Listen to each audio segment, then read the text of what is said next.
The white crystalline towers of Zephyria gleamed under the triple suns of the Erythra galaxy.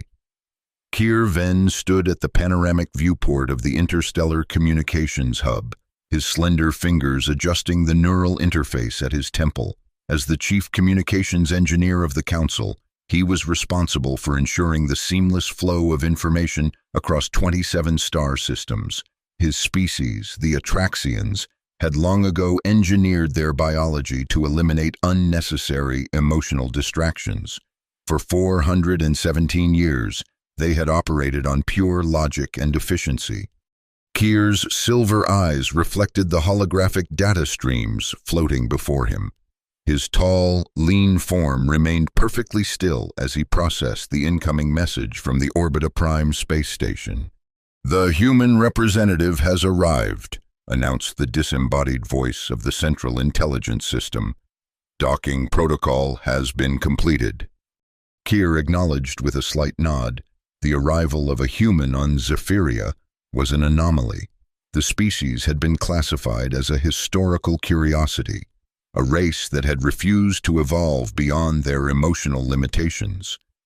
Their inclusion in the Interstellar Alliance had been a political compromise, one that many Atraxians considered unnecessary. "Prepare the formal reception chamber," Keir instructed, dismissing the data displays with a gesture, "and compile all cultural databases on human interaction protocols." As he moved through the curved corridors of the communications hub, Keir mentally reviewed what he knew about humans. They were inefficient creatures, prone to making decisions based on feelings rather than calculations. Their civilization had progressed at a significantly slower rate than others in the galaxy, largely due to their refusal to eliminate the evolutionary vestige known as love, a concept that Atraxians had systematically removed from their society through both genetic and cultural engineering. The reception chamber was already filling with council members when Keir arrived. The semicircular room, with its high ceiling and transparent floor revealing the cloud layers of Zephyria below, had been designed to impress visitors with Atraxian technological prowess. Today, it seemed almost excessive for a single human. "Communications Engineer Venn," greeted Councillor Terex, the oldest Atraxian present. His skin had the pale blue tint of advanced age. "You will be responsible for monitoring the humans' transmissions. We must ensure that no disruptive concepts are broadcast to our population." Keir inclined his head in acknowledgement. "I understand the protocol, Counselor." "This human is designated as a cultural specialist," continued Terex, his tone conveying the faintest trace of distaste, the most emotion an Atraxian would typically display. "She will be studying our society as we study hers. A mutually beneficial arrangement, in theory." "And in practice?" Keir inquired. "In practice," said Terex, "we must be vigilant. Humans carry with them the seeds of emotional chaos. Our ancestors did not spend generations perfecting our rational society only to have it contaminated by primitive concepts." The chamber doors slid open, interrupting their conversation. A small delegation entered, led by Security Administrator Nix, and in their midst walked the human. Alara Cade was shorter than any Atraxian, with a skin tone that reminded Keir of the golden sands of Zephyria's southern continent. Her hair, a feature Atraxians had eliminated as unnecessary, fell in dark waves around her face. But it was her eyes that captured Keir's attention, deep brown and animated with an intensity that seemed almost luminous. "Welcome to Zephyria," intoned Councillor Terex formally. "I am Terex, Chief Counselor of the Atraxian governing body." The human smiled, another expression that had been engineered out of Atraxian physiology, and stepped forward. "Thank you for your welcome, Councillor Terex. I am Alara Cade, Cultural Liaison from Earth. It is an honor to represent humanity in the Interstellar Alliance." Her voice had a quality that Keir couldn't immediately categorize. It contained tonal variations that seemed unnecessary for clear communication, yet somehow enhanced the meaning of her words. "This is communications engineer Keir Venn," Terex continued, gesturing toward Keir. "He will be your primary contact during your stay on Zephyria." Alara turned those remarkable eyes toward Keir, and he experienced a momentary neural fluctuation, a microsecond of processing delay that his biological monitors immediately flagged as an anomaly. "Engineer Venn," she said, extending her hand in what Keir recognized from the cultural database as a human greeting ritual. He hesitated briefly before extending his own hand. The contact lasted only seconds, but Keir noted an unexpected thermal response in his neural pathways. Curious. "As per protocol," Terex continued, "you will address the Council with your mission objectives before being assigned quarters in the diplomatic sector." Alara nodded and moved to the center of the chamber, where a circular platform rose slightly from the floor. As she stepped onto it, holographic displays activated around her, recording her presentation for the Council archives. "Honorable Council members," she began, "I come to Zephyria not just as a representative of Earth, but as an ambassador of human culture and perspective. For too long, our species have viewed each other through the lens of our differences rather than seeking common ground." Keir observed the subtle shifts in her facial expressions, the animated gestures of her hands. Each movement seemed to carry additional layers of communication beyond her words, a complex system that his analytical mind found both inefficient and strangely compelling. The Interstellar Alliance was founded on the principle that diversity strengthens us all. Alara continued, "Each species brings unique perspectives and capabilities to our collective knowledge. Humans may not have eliminated emotions from our existence, but we have learned to channel them in ways that enhance our creativity, our resilience, and our capacity for connection." At the word connection, Keir noted another neural fluctuation in his monitoring systems, a technical malfunction, perhaps. He would run a diagnostic later. What humans offer the Alliance is not just our technological contributions, but our understanding of what we call love, a concept that encompasses care, dedication, and profound attachment to others.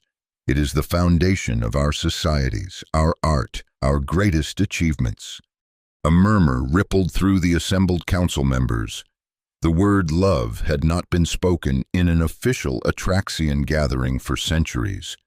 It was considered not just obsolete, but potentially destabilizing, a reminder of the chaotic period before the Great Rationalization. "Thank you, Cultural Liaison Cade," interrupted Terex, stepping forward. "We acknowledge your perspective. However, I must remind you that Atraxian society has evolved beyond such concepts. Our progress as a species began precisely when we recognized emotional attachments as evolutionary vestigial traits and systematically removed them from our genetic and social structures." Alara's expression changed subtly, another nuance that Keir found himself trying to decode. "With respect, Counselor, I am not suggesting that Atraxians should adopt human emotional patterns. I am merely explaining the lens through which humans view the universe. Understanding this is crucial for meaningful cooperation between our species." "Understanding does not require endorsement," replied Terex coolly. "You will have ample opportunity to observe our society, and we yours. Communications engineer Venn will oversee your integration and monitor your transmissions, as is standard protocol for all off-world representatives." Keir stepped forward, noting with scientific curiosity that his proximity to the human caused another slight neural fluctuation. "I will ensure that Cultural Liaison Cade has access to all approved information resources," he stated. Alara's eyes met his again, and this time Keir was certain something in his neural pathways responded to her in a way that was outside normal parameters. It was similar to the response pattern recorded during critical system innovations, a heightened state of awareness coupled with accelerated processing. Fascinating. The council session is concluded, announced Terex. Cultural Liaison Cade will be escorted to the diplomatic quarters. Communications Engineer Venn, you will report to my office before the third sunrise for additional instructions regarding this assignment. As the council members filed out of the chamber, Kier approached Alara. I will show you to your assigned living space, he said, gesturing toward the exit. Thank you, Engineer Venn, she replied, falling into step beside him. I hope I didn't cause too much discomfort with my presentation. Sometimes humans forget how provocative our cultural concepts can seem to others. Discomfort is an emotional response, Kier stated matter-of-factly as they entered the transport tube that would take them to the diplomatic sector. Atraxians experience neither comfort nor discomfort. We simply process information and respond accordingly. Alara studied him with those expressive eyes. Then how would you describe your reaction to my mention of love? The transport tube accelerated smoothly, carrying them through the crystalline spires of the city. Kier considered his response carefully.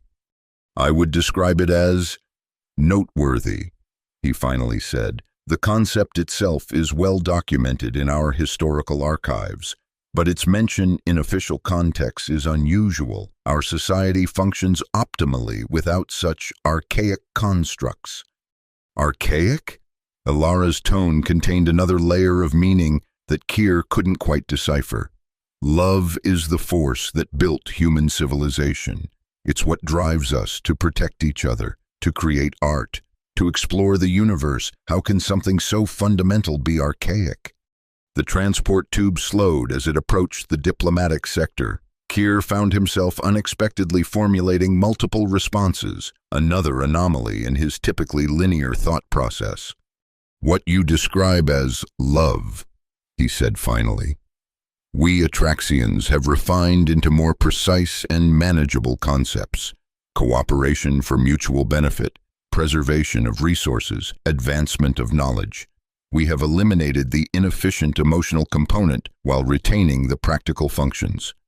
The transport doors opened onto a corridor lined with living quarters assigned to representatives from various worlds. Most were currently unoccupied. The full Alliance delegation would not arrive for another 40 solar cycles. This will be your residence during your stay, Kier said, gesturing to a doorway that activated at their approach. It has been configured according to human environmental preferences. Alara stepped inside, looking around at the minimalist space with its clean lines and functional design. It's very efficient, she observed. Efficiency is a cornerstone of Atraxian design philosophy, replied Kier. He remained at the threshold, experiencing yet another neural anomaly, a reluctance to terminate the interaction. The environmental controls will adapt to your preferences over time. If you require assistance, the central intelligence system can be activated by voice. Alara turned back to him, and Kier noted the way the artificial light caught in her hair, creating variations in color that seemed to serve no evolutionary purpose yet were somehow significant. Thank you, Engineer Venn, she said. I look forward to working with you during my stay. As do I, Kier responded, surprised to discover that the statement was factually accurate. He was indeed anticipating their future interactions with a heightened state of attention that typically only occurred during complex engineering challenges. As he turned to leave, Alara spoke again. May I ask you a personal question, Engineer Venn? Kier paused. Personal questions are not typically exchanged in Atraxian communication, but I understand they are common in human interactions. You may proceed. Have you ever wondered what it feels like? Love? The question triggered the strongest neural response yet, a cascade of signals that momentarily disrupted Kier's standard processing patterns. His biological monitors registered the anomaly immediately, sending alerts to his neural interface. Wondering about hypothetical experiences would be an inefficient use of cognitive resources, he stated, his voice maintaining its even tone despite the internal disruption. I must return to my duties now. The Central Intelligence System will guide you should you wish to explore the permitted sections of the city. Without waiting for her response, Keir departed, the door closing automatically behind him. As he walked back to the transport tube, he initiated a Level 1 diagnostic on his neural systems. The results were troubling. No technical malfunction detected. The anomalies were occurring in his biological responses, not his technological interfaces. A concerning development. The following day, as Zephyria's triple suns cast overlapping shadows across the city, Keir reported to Councillor Terex's office as instructed. The elder Atraxian was reviewing holographic data displays when Keir entered. Communications engineer Ven, Terex acknowledged without looking up. Your neural monitoring system registered several anomalies yesterday during your interaction with the human. Keir had expected this. All Atraxians in positions of authority had their biological functions continuously monitored for optimal performance and compliance with rational standards. Yes, Counselor, I have run diagnostics and found no technical explanation for the fluctuations. Terex dismissed the data displays with a gesture and fixed his pale eyes on Keir. This is precisely why humans are considered potentially disruptive. Their unmodified biology can trigger vestigial responses in our own systems, evolutionary echoes that we have worked for centuries to silence. I understand, Counselor. Do you? Terex's voice carried the barest hint of emphasis, an unusual departure from standard Atraxian communication. 417 years ago, our ancestors made the calculation that emotional responses, particularly the cluster of reactions classified as love, were responsible for 97% of societal inefficiency and conflict. The Great Rationalization was not merely a cultural shift. Engineer Ven, it was our species' salvation. Keir inclined his head in acknowledgement. Every Atraxian knew the historical data. Before the Great Rationalization, their civilization had been fractured by emotional conflicts, resources wasted on non-essential pursuits, progress hampered by irrational attachments to obsolete systems and individuals.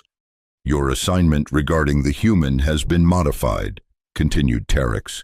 You will not merely monitor her communications, but study her for signs of emotional contamination.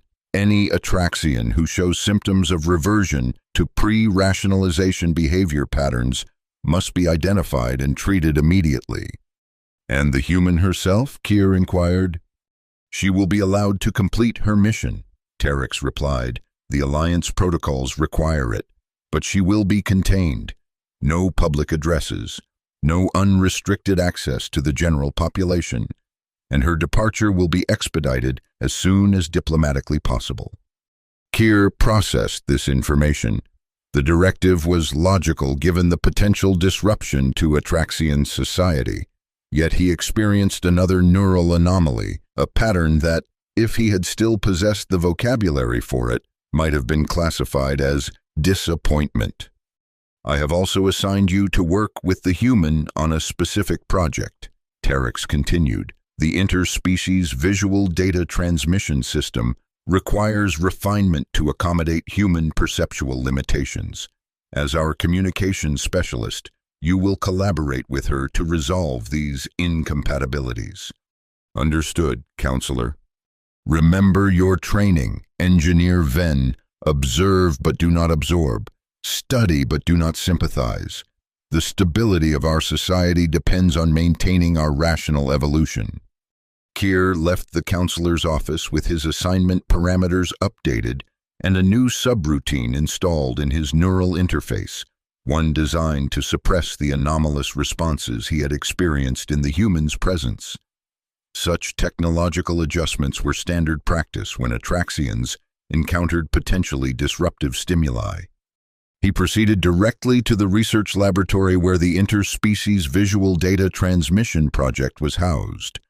The system was designed to convert visual information between different species' perceptual ranges, a complex engineering challenge given the vast differences in sensory apparatus across Alliance members. When he arrived, Alara was already there, examining the holographic representation of the human visual spectrum. She had changed her attire to a blue garment that complemented the golden tone of her skin, another apparently non-functional aesthetic choice that nonetheless captured Kier's attention. "Good morning, Engineer Ven," she greeted him, using the human time designation despite Zephyria's different day-night cycle. "I was just reviewing the current parameters of the transmission system." "Cultural Liaison Cade," he acknowledged, activating his workstation. "I have been assigned to collaborate with you on resolving the perceptual incompatibilities between our species."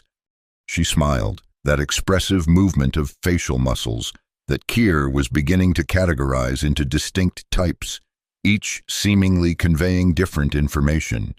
"Please, call me Alara," she said. "Human interactions become unnecessarily formal when we use titles constantly." Kier considered this request. Atraxian protocol dictated the use of titles and designations in professional contexts, but adapting to human customs could be justified as necessary for efficient collaboration. "Very well, Alara," he said, noting that pronouncing her name produced a minor neural fluctuation despite the suppression subroutine. "You may address me as Kier if that facilitates our work."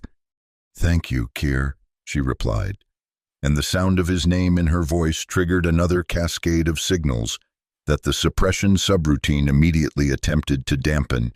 "I've identified several issues with the current system. Human vision processes emotional cues in facial expressions and body language that the transmission system isn't capturing. It's reducing human communication to just the verbal component." Kier moved to stand beside her at the holographic display. "Interesting.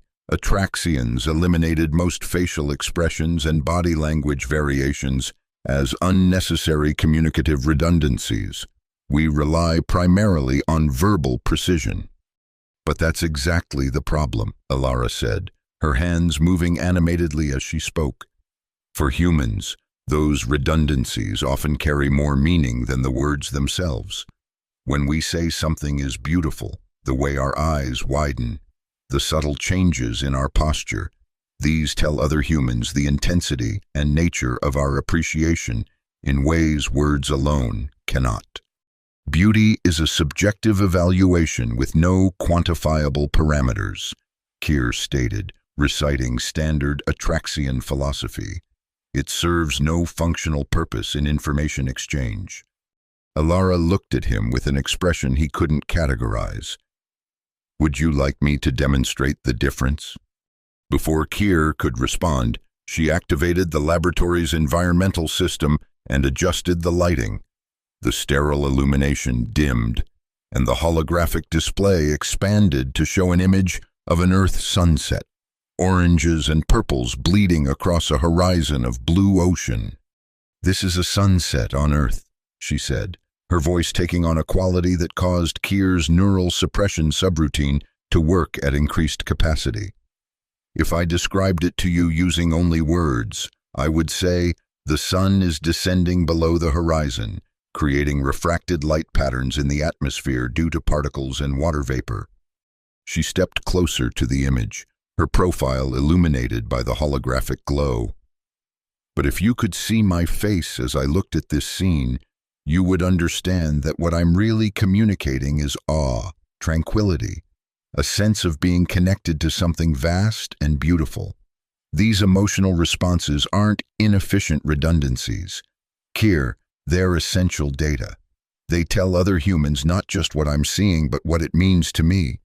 Kier found himself focusing on her expression, analyzing the minute changes in her facial muscles, the dilation of her pupils, the altered cadence of her speech, and despite the suppression subroutine, he experienced a distinct neural pattern, one that created a momentary alignment between his perception of the sunset image and his perception of Alara herself. "I see the technical problem," he said finally, his voice maintaining its even tone through deliberate modulation. "The transmission system is filtering out data that humans consider essential because it categorizes emotional cues as noise rather than signal." "Exactly." Alara's expression shifted again, brightening in a way that Kier's analytical mind registered as enthusiasm or perhaps validation. "We need to recalibrate the system to recognize and preserve those emotional data points." For the next several hours, they worked side by side, adjusting the parameters of the transmission system. Kier found the collaboration unexpectedly productive. Ilara's approach to problem-solving differed fundamentally from Atraxian methodology. She relied on intuitive leaps and associative thinking rather than linear processing. Yet the results were often elegant solutions that Kier's analytical approach might have taken significantly longer to derive. As they worked, Ilara asked questions about Atraxian society and history. Kier provided factual responses, explaining the Great Rationalization and the subsequent 4 centuries of uninterrupted technological progress. "But what about art?" Ilara asked as they took a brief pause in their work.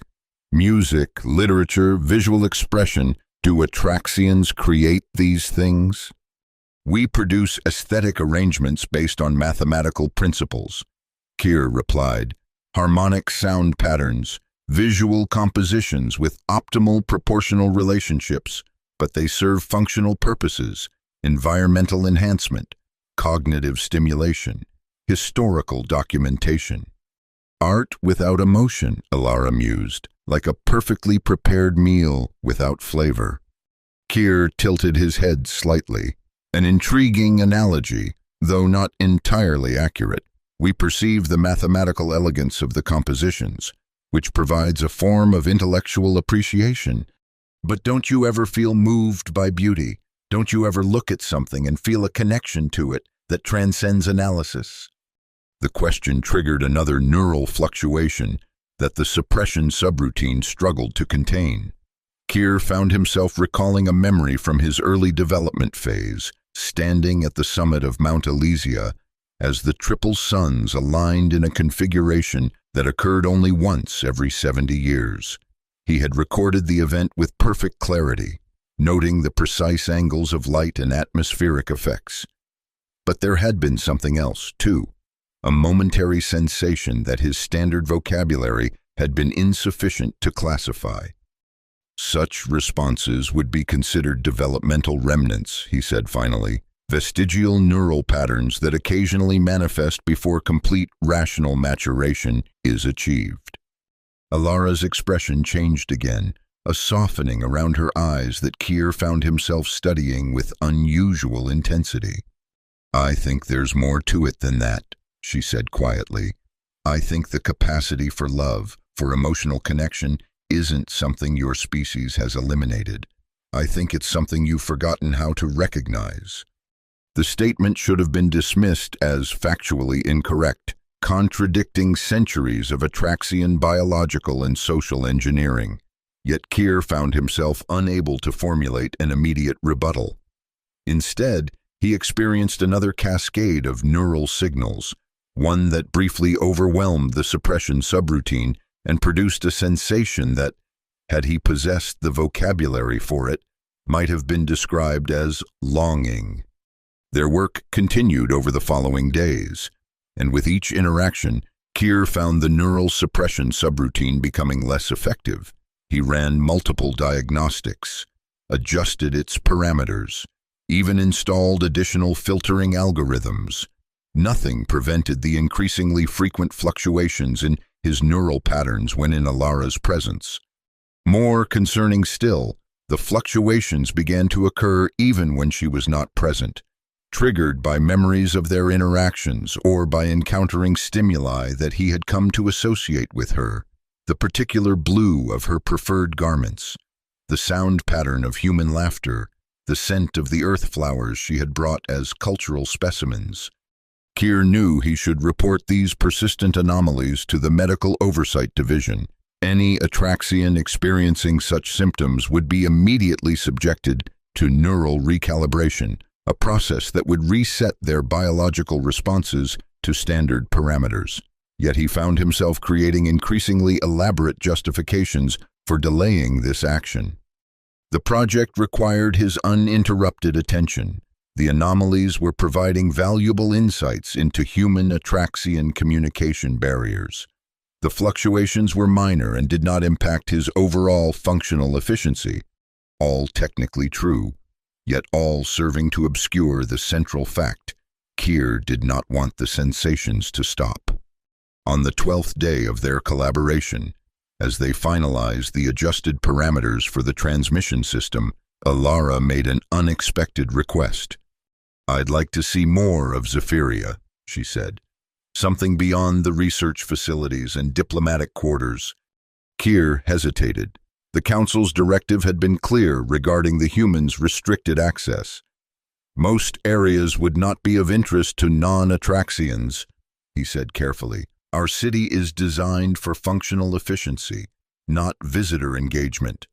"I understand that," Alara replied, her expression taking on the configuration Keir had learned to associate with determination.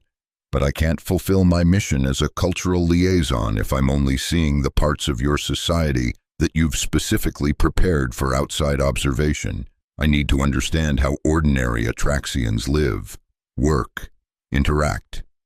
Keir considered the request. Technically, as her assigned liaison, he had the authority to escort her to non-restricted areas.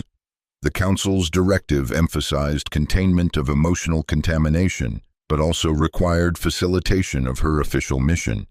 "There is a civic center in the northern quadrant," he said finally. "It contains various functional spaces where Atraxians engage in standard social interactions. I could escort you there during the next rest cycle when population density is reduced."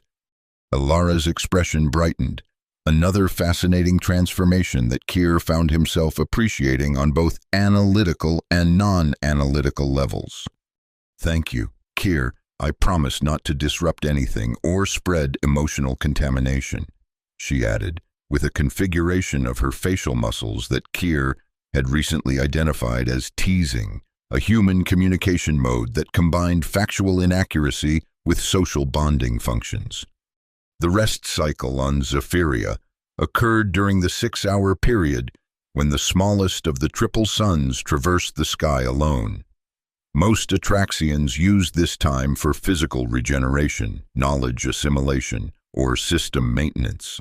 The Civic Center would be occupied primarily by those whose function rotations required activity during this period.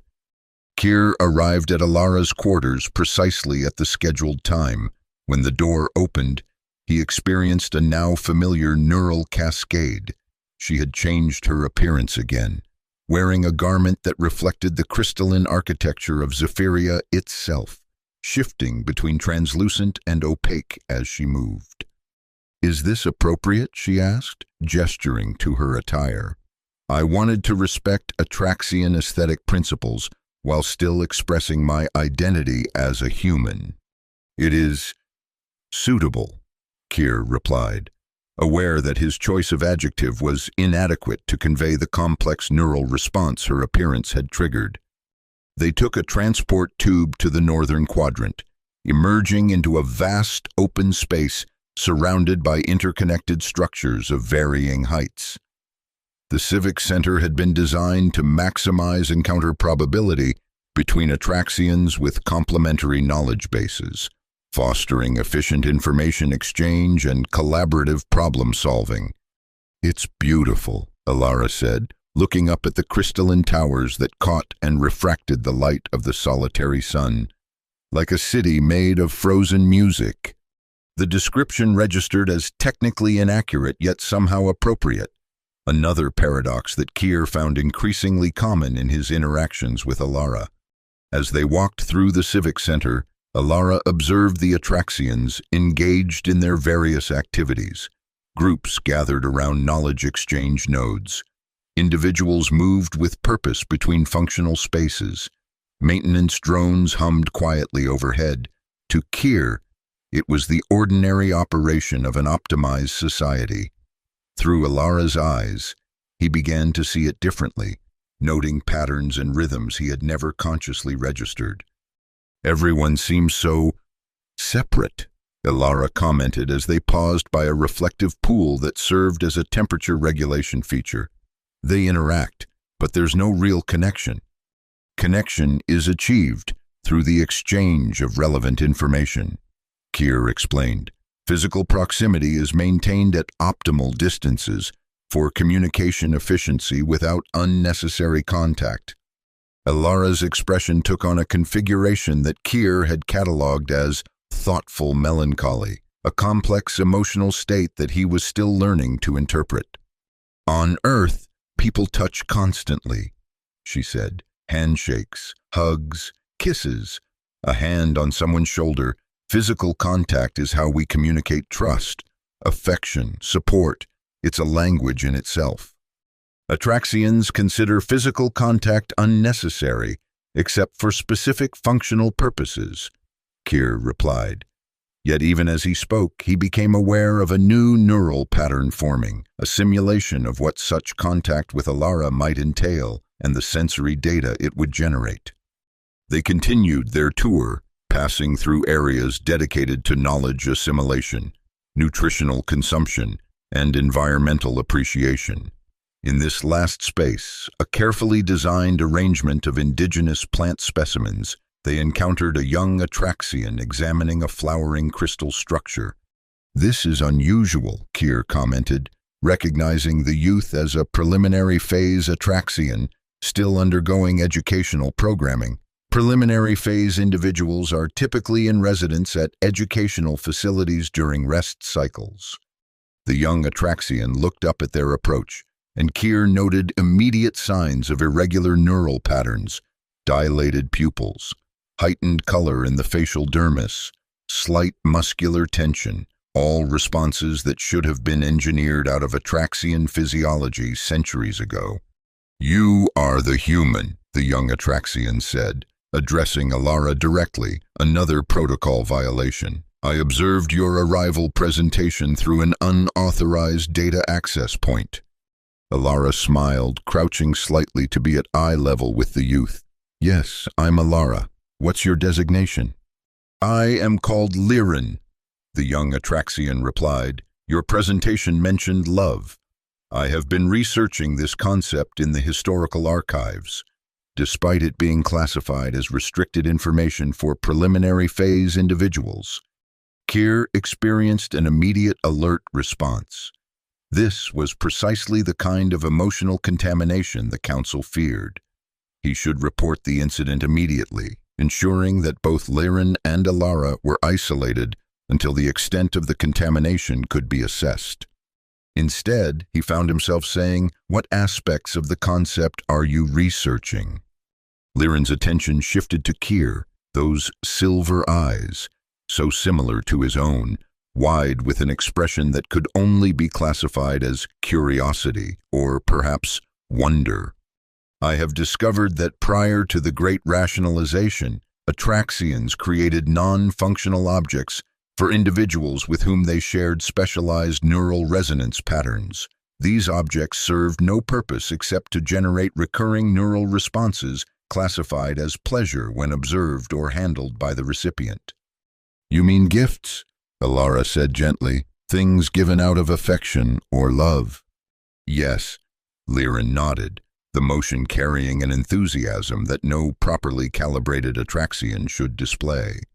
"I have been attempting to understand the neurological basis for this behavior. Why would our ancestors expend resources on non-functional items? What evolutionary advantage did such neural resonance patterns confer?" Keir should have terminated the conversation immediately.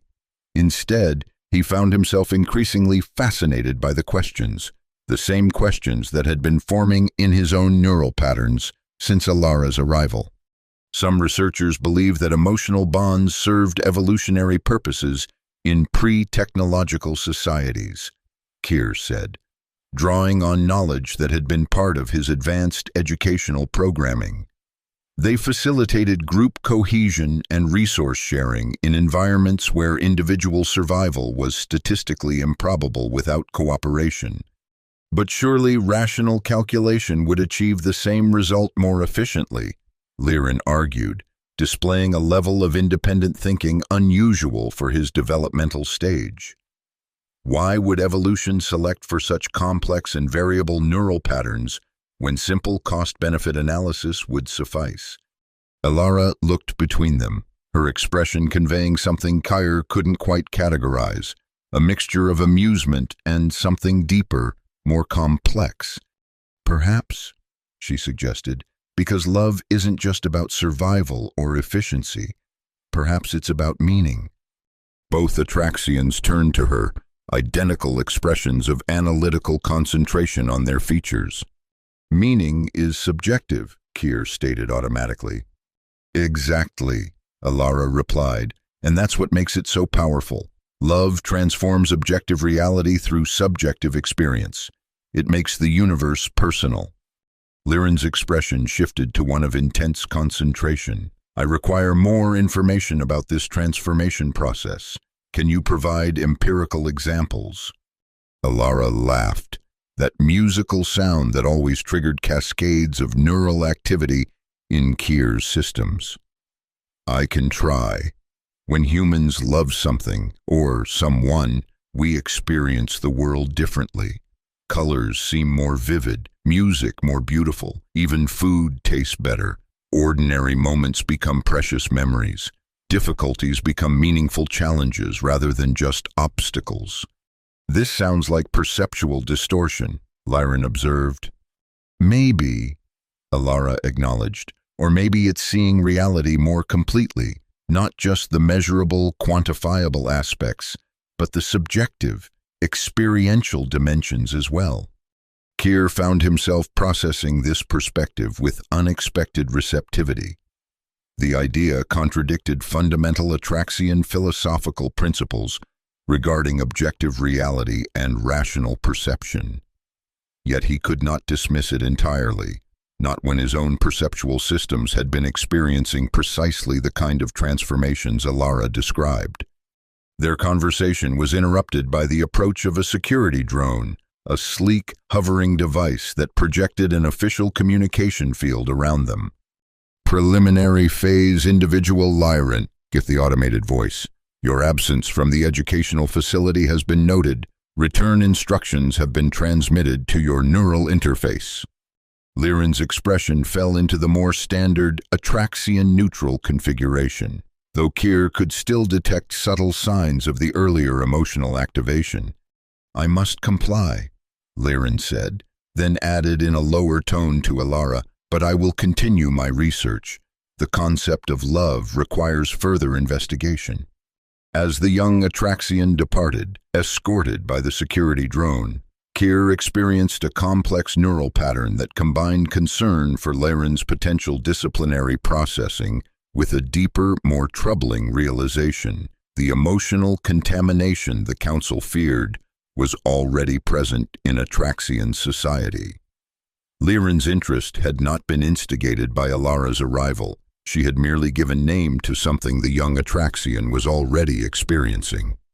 We should return to the diplomatic sector, Kyer said, suddenly aware of the risk they were taking. The Council would not approve of this interaction. Alara studied his face with an intensity that suggested she was performing her own form of analysis. You're worried about him, aren't you? About what might happen to Liren because of his curiosity. Kyer didn't deny it. Preliminary phase individuals displaying signs of emotional reversion are typically subjected to intensive neural recalibration. The process is thorough. You mean they erase those feelings, Alara said, her voice taking on a quality Kyer had learned to associate with moral objection. They erase his capacity to question and wonder and feel. It is considered necessary for proper Atraxian development, Kyer replied, though the words felt hollow, a recitation rather than a conviction. They returned to the diplomatic sector in silence, each absorbed in their own thoughts. At the entrance to her quarters, Alara turned to Kier, her expression now containing elements he classified as both determination and compassion. "Thank you for showing me your world today," she said. "I understand better now what was lost in the great rationalization, and what remains despite it." Before Kier could respond, she did something unprecedented. She stepped forward and placed her hand briefly on his arm. The contact lasted only seconds, but the neural cascade it triggered was so intense that Kier's suppression subroutine crashed completely, leaving his systems flooded with unfiltered sensory and emotional data. "Good night, Kier," she said softly, then entered her quarters, the door closing behind her. Kier remained in the corridor for several minutes, running emergency diagnostics on his neural interface. The results confirmed what he already knew. The anomalies were not technological but biological. Something fundamental was changing in his neural patterns, something the suppression technology could no longer contain. That night, as Zephyria's triple suns aligned in their major conjunction, flooding the city with overlapping spectrums of light, Kier made a decision that violated every protocol of his training and position. Instead of reporting to the Medical Oversight Division for neural recalibration, he accessed the restricted historical archives, bypassing security protocols with his communications engineering credentials. For hours, he immersed himself in pre-rationalization Atraxian history, not the sanitized version taught in educational facilities, but the original records, complete with emotional content that had been systematically purged from public access. He studied ancient Atraxian art, literature, music, creations that bore little resemblance to the mathematical compositions of modern times. They were wild, asymmetrical, often technically imperfect, yet possessing a quality that resonated with his newly awakened neural patterns. Most significant were the personal journals of Atraxians who had lived through the Great Rationalization, individuals who had experienced both the emotional chaos of the old world and the rational order of the new. Their accounts were not the triumphant narratives of progress that formed the official history. They were complex, ambivalent records of loss and gain, sacrifice and achievement. One journal in particular captured Kier's attention, that of scientist Lyra Venn, an ancestor whose genetic sequence contributed approximately 12% to Kier's own engineered biology. Her final entry, dated just before the completion of the neural modification program that would permanently alter Atraxian physiology, contained a passage that triggered the strongest neural response Kier had yet experienced. "Tomorrow we take the final step in our species' evolution, the permanent excision of emotional response patterns from our neural architecture. The calculations are unequivocal. A more efficient, peaceful, and progressive society will result. Yet tonight, as I watch the triple sun set for the last time with eyes that can still perceive beauty beyond mathematical proportion, I find myself wondering what we will build without the fire of passion to drive us, what we will discover without the spark of wonder to guide us, what connections we will form without love to bind us. Perhaps we are not eliminating our weaknesses, but amputating our strengths. Perhaps future generations will rediscover what we have forgotten, that rationality without emotion is not evolution, but diminishment." Kier closed the archive, his neural systems processing the information in patterns that had no precedent in his experience. For the first time, he found himself questioning not just council policy or specific protocols, but the foundational principles of Atraxian society itself. The next morning, he was summoned to an emergency council session. The chamber was fully occupied, all 17 council members present, their expressions uniformly neutral, yet somehow conveying a collective tension that Kier's newly sensitive perceptions could detect. "Communications engineer Venn," began Councillor Terex, his voice carrying the precise modulation of formal proceedings.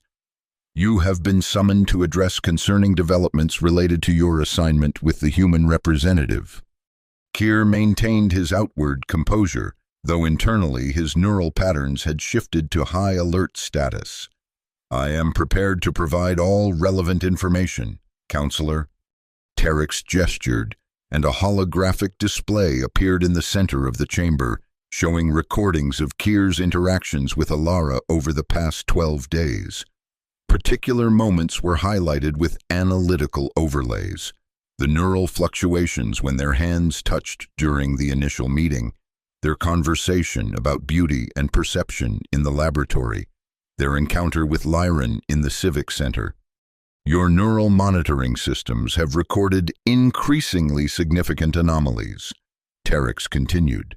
"Pattern analysis indicates a 47% correlation with pre-rationalization emotional response signatures. In particular, the specific neural cluster associated with the obsolete concept of love." The chamber remained silent, but Keir could sense the collective assessment taking place. 17 Atraxian minds calculating the threat he potentially posed to their ordered society. "Furthermore," Terex added, "security protocols have recorded your unauthorized access to restricted historical archives at 23.7 hours last night. The specific materials accessed suggest a deliberate investigation of pre-rationalization emotional states." Keir knew the standard response expected of him: acknowledgement of error, submission to neural recalibration, reassignment to a position with no external contact until his systems demonstrated stable rational function.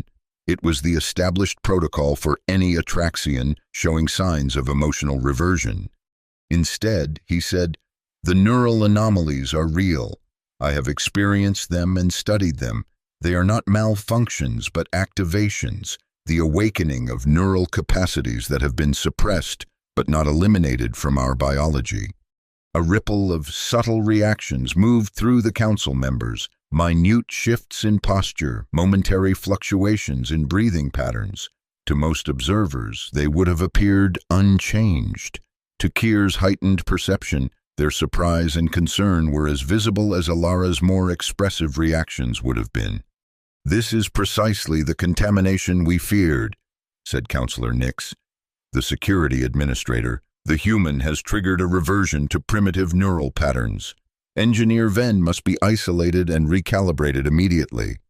"With respect, Counselor," Keir replied, "the neural patterns in question are not primitive but complex.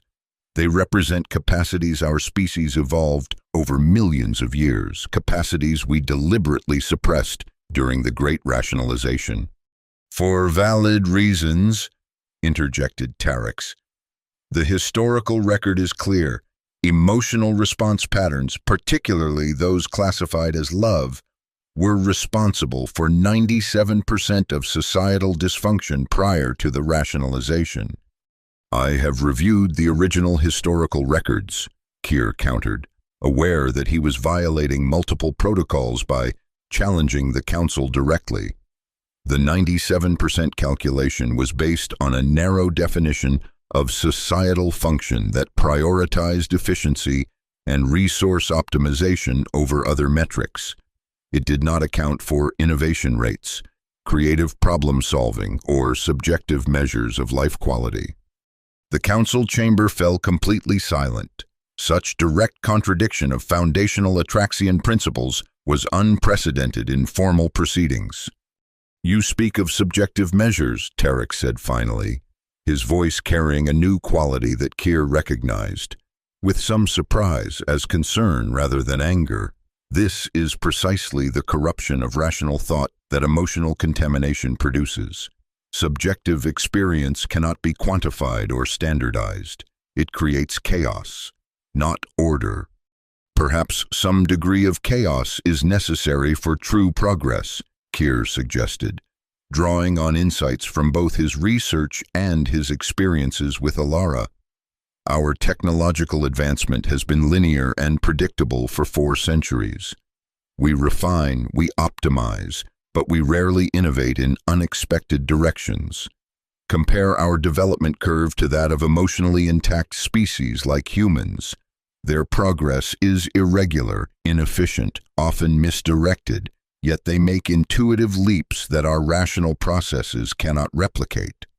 Another council member, Dr. Sarin, the medical overseer, leaned forward. You propose that emotional capacity confers evolutionary advantages that our rational engineering has not accounted for. I propose that the great rationalization, while solving certain social problems, may have created others that we have been unable to recognize precisely because of the neural modifications we underwent. Keir's voice remained steady, though his internal systems were registering unprecedented levels of neural activity. We designed ourselves to be unable to perceive what we had lost. The council chamber doors opened unexpectedly, and Alara entered, escorted by 2 security drones. Her expression registered surprise at finding Keir there, followed by what he now recognized as concern. "Cultural Liaison Cade," acknowledged Terex. "You have been summoned to address the council regarding the emotional contamination that has affected communications engineer Ven and potentially others within our population." Alara straightened, her posture conveying both confidence and defiance, a combination Keir had come to admire. "With respect, counselor, I haven't contaminated anyone. I've simply been myself, a human being who experiences and expresses emotions. If that has awakened similar capacities in Atraxians, perhaps those capacities were never truly eliminated but merely suppressed. This is consistent with my findings," Keir added, moving to stand beside Alara in what he recognized as a symbolic gesture of alliance.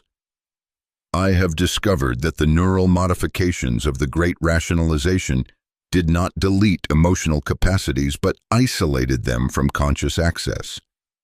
The modifications are effective in 99.7% of typical interactions. However, certain stimuli, particularly those associated with pre-rationalization emotional states, can reactivate these dormant neural pathways. And you believe this reactivation is beneficial rather than harmful?" Dr. Sarin asked, her analytical interest apparently overriding the standard protocol response. "I believe it is neither inherently beneficial nor harmful," Keir replied carefully. "It is simply a capacity, one that our ancestors possessed and utilized for millions of years before we engineered it out of our conscious experience. The question is not whether these capacities exist, but how we choose to integrate them into our understanding of ourselves." Alara stepped forward, addressing the council with the direct gaze that Keir had found so compelling from their first meeting. "I've spent the past 2 weeks studying your society, as you've studied me. What I've observed is a civilization of extraordinary technological achievement, but limited perspective. You've optimized for efficiency at the cost of meaning. You've prioritized what works over what matters." "These are subjective valuations," Terex countered, though Keir noted that his tone lacked the dismissive quality it might once have carried. "Yes, they are," Alara acknowledged, "and that's my point. Subjective experience is real. It's as much a part of existence as objective measurement. By engineering it out of your conscious awareness, you haven't eliminated it. You've just blinded yourselves to a dimension of reality that the rest of the galaxy still perceives." The council chamber fell silent again as the Atraxians processed this perspective. Keir could sense the calculations taking place, not just logical analyses, but something deeper, more complex. For the first time in perhaps centuries, the council was confronting a fundamental challenge to their worldview, not as a threat to be contained, but as a proposition to be considered. "I have additional data that may be relevant to this discussion," Alara continued, activating a small device she carried. A holographic display appeared, showing comparative analyses of problem-solving approaches across multiple species. "These are the results of multi-species collaborative projects conducted throughout the Alliance over the past decade. In 78% of cases, teams that included both rational-optimized species like Atraxians and emotion-integrated species like humans achieved more innovative solutions than homogeneous teams. Dr. Sarin leaned forward, examining the data with professional interest. The differential is statistically significant, she acknowledged, but correlation does not imply causation. Alternative explanations could account for the innovation variance. True, Ilara agreed, but consider this complementary data. The holographic display shifted to show neural activity patterns during creative problem-solving. These scans compare Atraxian neural patterns to those of humans and other emotion-integrated species when developing novel solutions. The key difference is here. She highlighted a specific neural region in what humans call intuitive leaps. Emotion-integrated species show activation in associative neural networks that allow connections between seemingly unrelated concepts. These connections often lead to revolutionary rather than evolutionary innovations. Keir stepped forward, adding his own analysis. I propose that what we're observing is not contamination, but complementarity. Rational and emotional processing are not opposed, but synergistic, each enhancing the capabilities of the other when properly integrated. The council members exchanged glances, a rare occurrence in Atraxian proceedings, where verbal communication was typically deemed sufficient. Keir sensed the subtle shifts in the chamber's atmosphere, the collective processing of a paradigm that challenged centuries of established thought. Finally, Terex spoke. Your arguments merit consideration. However, the potential societal disruption of reintroducing emotional variables into Atraxian neural function cannot be dismissed. Our civilization's stability is founded on rational predictability. With respect, Counselor, Keir replied, stability is not the same as stagnation. A system that cannot adapt to new variables is not stable but brittle.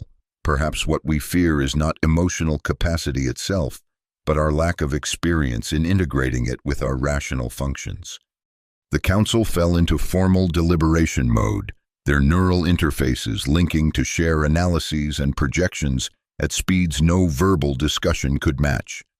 Keir and Ilara stood together, waiting as the 17 most powerful minds on Zephyria calculated the future of their society. After several minutes, Terex addressed them again. The council has reached a preliminary determination. The evidence presented suggests that further investigation of neural reactivation patterns is warranted before final policy decisions are implemented. Communications Engineer Venn, you will not be subjected to immediate recalibration, but will instead participate in a controlled research program under Dr. Sarin's supervision. Keir inclined his head in acknowledgement, experiencing a neural response pattern that, had he possessed the vocabulary for it, he might have identified as relief mixed with gratitude. Cultural liaison Cade, Terex continued, turning to Ilara. Your mission parameters will be expanded to include collaboration on this research initiative. Your perspective as an emotion-integrated species representative will be valuable. Ilara smiled, that expressive transformation that Keir had come to anticipate with what he now recognized as pleasure. Thank you, Counselor. I believe this collaboration will benefit both our species. There is one additional matter, Terex said, his tone shifting slightly. Our monitoring systems have detected similar neural reactivation patterns in 16 other Atraxians who have had direct or indirect contact with cultural liaison Cade. Most concerning is the case of preliminary phase individual Lyran, whose developmental programming shows significant deviation from standard parameters. Keir felt a new neural pattern form, one he identified with Ilara's earlier guidance as concern for the young Atraxian. What will happen to them, he asked directly. They will be included in the research program, Dr. Sarin answered, particularly the preliminary phase individual. His neural plasticity may provide valuable insights into the reactivation process. The formal council session concluded, but as Kier and Alara prepared to leave the chamber, Terex approached them privately. For the first time, Kier noticed subtle signs of age in the elder Atraxian's features, not just the blue tint of his skin, but fine lines around his eyes that spoke of centuries of focused concentration. "There is something you should know," Terex said, his voice modulated to prevent wider hearing. "The historical accounts of the great rationalization that exist in public archives are incomplete." Kier waited, sensing that what would follow was significant beyond the immediate context. The decision to eliminate emotional function was not unanimous. Terex continued. There was substantial opposition, particularly regarding the concept classified as love. The final implementation required measures that would not be considered rational by our current standards. "You mean coercion," Alara said softly. "Force." Terex did not deny it. The calculation was made that the long-term benefits outweighed the ethical concerns of the transition period. That calculation may have been imperfect. With that cryptic acknowledgement, he departed, leaving Kier and Alara to process the implications of what they had just learned. The foundation myth of modern Atraxian society, the rational consensus that had led to the Great Rationalization, was itself a construction, a narrative crafted to justify decisions made with the very emotional biases the process claimed to eliminate. As they left the council chamber, Kier experienced a neural pattern of unprecedented complexity, one that combined analytical processing of this new historical information with what he now recognized as emotional responses: indignation at the deception, sorrow for what had been lost, hope for what might be reclaimed. "What happens now?" Alara asked as they walked through the crystalline corridors of the council complex.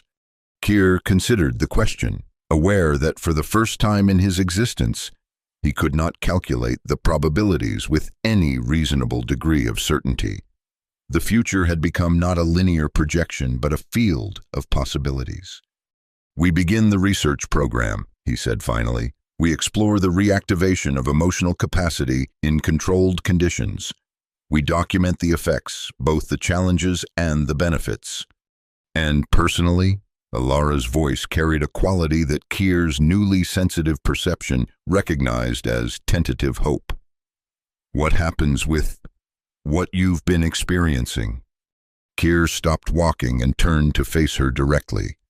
In that moment, with the light of Zephyria's 3 suns streaming through the crystalline walls around them, he made a decision that was neither purely rational nor purely emotional, but an integration of both. A choice that reflected not just calculated outcomes, but subjective valuation. "I choose not to suppress it," he said simply. "I choose to experience it, to understand it, to integrate it into my understanding of myself and the universe. And I would like to explore it with you." Alara's expression transformed, her eyes brightening with moisture, her lips curving in what Kier now recognized as a smile of genuine joy rather than mere social communication. She reached out and took his hand in hers, and the neural cascade that followed was so intense, so complex, so rich with information and meaning, that Kier understood with sudden clarity what his ancestor Lyra Ven had meant in her final journal entry. This connection, this resonance between two conscious beings, was not a weakness to be engineered away, but a capacity that expanded the very definition of consciousness itself. It was not irrationality, but a different kind of rationality, one that valued connection as highly as calculation, meaning as much as measurement. "I'd like that too," Alara said softly. In the days and weeks that followed, the research program expanded as more Atraxians reported neural anomalies, not just those who had direct contact with Alara, but others who had been exposed to the ideas and concepts she had introduced. Dr. Sarin's preliminary findings suggested that the capacity for emotional response had never been truly eliminated from Atraxian biology, but had been suppressed through a combination of genetic modifications and ongoing neural conditioning. The most fascinating case was that of young Lyran, whose developmental neural plasticity allowed for remarkably rapid reintegration of emotional processing. His questions, his curiosity, his evident wonder at the universe around him began to influence other preliminary phase individuals, creating what Dr. Sarin termed a cascading reactivation effect throughout the younger generation. The Council, faced with mounting evidence of widespread neural changes, established a formal emotional integration committee to develop protocols for managing the transition. The conservative faction argued for careful containment and gradual introduction of emotional capacity under strictly controlled conditions. The newly emerged progressive faction, led, surprisingly, by Dr. Sarin, advocated for a more open approach, allowing individuals to explore their reawakening emotional responses with guidance rather than restriction. Throughout this societal transformation, Keir and Alara worked together, both on the official research program and on their personal exploration of the connection between them. Keir learned to identify and name the emotions he experienced, the warmth that filled his neural networks when Alara smiled at him, the tension that arose when they disagreed, the profound sense of alignment when they shared perspectives or experiences. One evening, as Zephyria's triple suns aligned in their minor conjunction, casting a rare purple light across the crystalline city, they stood together at the viewport of the communications hub where they had first met. Keir had been officially redesignated as Emotional Integration Ambassador, responsible for developing new communication protocols that incorporated both rational and emotional components. "The Council approved my proposal," he told Alara, his voice containing the modulation patterns he now recognized as excitement. "We'll begin implementing the controlled emotional reactivation program next cycle. Participation will be voluntary. Individuals can choose whether and to what extent they wish to reintegrate emotional processing into their neural functions." "That's wonderful," Alara replied, her hand finding his in what had become a familiar and welcome contact. "How are you feeling about it?" The question, one that would have been meaningless to him just weeks earlier, now opened a rich field of internal awareness. Keir took a moment to process the complex neural patterns before responding.